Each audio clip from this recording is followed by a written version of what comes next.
So now coming to the next topic, which is respiration in plants. So अब हमने human का respiration देख लिया. We have seen respiration in animals. Now we will talk about respiration in plants. Plants कैसे respire करते हैं या वो कैसे breathe करते हैं.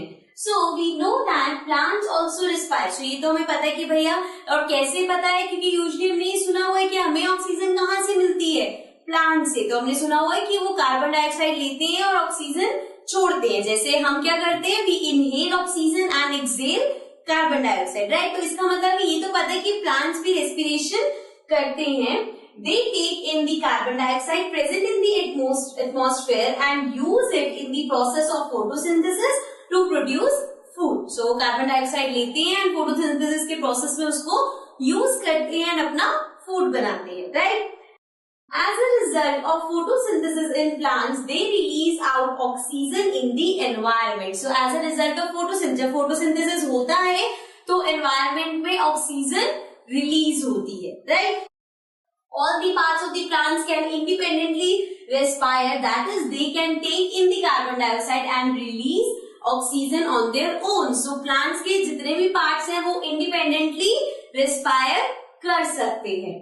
The leaves of the plants have stomata present upon them, which are small pores-like structures. They allow gases exchange in the leaves. So सबसे पहले बात कर रहे हैं हम यहाँ पे leaves की. देखो यहाँ तक हमने देख लिया कि हर पार्ट अलग अलग इंडिपेंडेंटली रेस्पायर कर सकता है. तो सबसे पहले हम यहाँ पे leaves की बात करें तो leaves में क्या बताया गया है कि leaves के जो ऊपर होते हैं, देखो ये हमने पहले भी जब चैप्टर्स किए हैं उसमें ये चीज हमने पढ़ी है. सो बेसिकली ये रिपीट हो रहा है.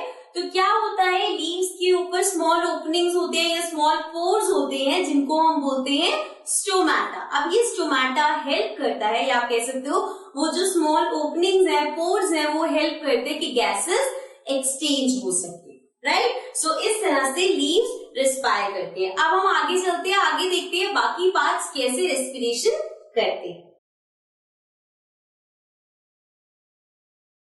So let's continue. अभी हमने लीव्स की बात करी. नाउ विल टॉक अबाउट, देखो लीव्स तो हम सबको पता था कि लीव्स की हेल्प से रेस्पिरेशन होता है. But now you will also know that the woody stems of the plants also respire. जो हम प्लांट्स देखते हैं उसकी जो वुडन स्टेम्स होती हैं वो भी रेस्पिरेशन करती हैं. वो कैसे करती है, let's read it out.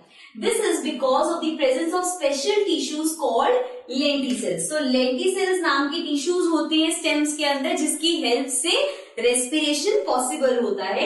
The cells of this tissue have large intercellular spaces. अब जो ये टिश्यूज होते हैं उसके अंदर जो सेल्स होते हैं उनमें बहुत ज्यादा स्पेसेस होते हैं.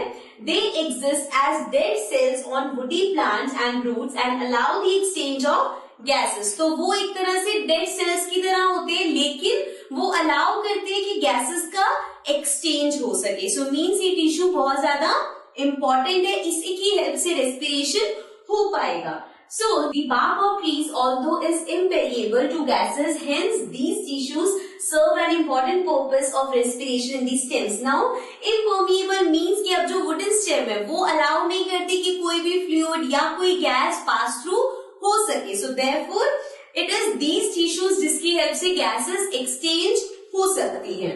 As the name suggests, lenticels have a lens-like shape. So जैसे कि इसका नेम है lenticels, so यहाँ से ही पता चलता है हमें कि जो इसकी शेप होती है it is like a lens. तो वो लेंस की तरह उस टिश्यू की शेप होती है. अब बात करते हैं रूट्स की. तो हमने देख लिया लीव्स रेस्पिरेशन करती हैं, वुडन स्टेम भी रेस्पिरेशन करती है. Now the roots of the plants have hair-like structure on them, hence they can absorb the air present in the soil. अब क्या करते हैं, जो रूट्स है वो कैसे रेस्पिरेशन करती है, उनमें भी hair-like structure होता है एंड वो कहाँ से रेस्पिरेशन करती है, सॉइल में से. बिकॉज रूट्स ऊपर तो नहीं होती तो एटमॉस्फेयर से तो नहीं कर सकती.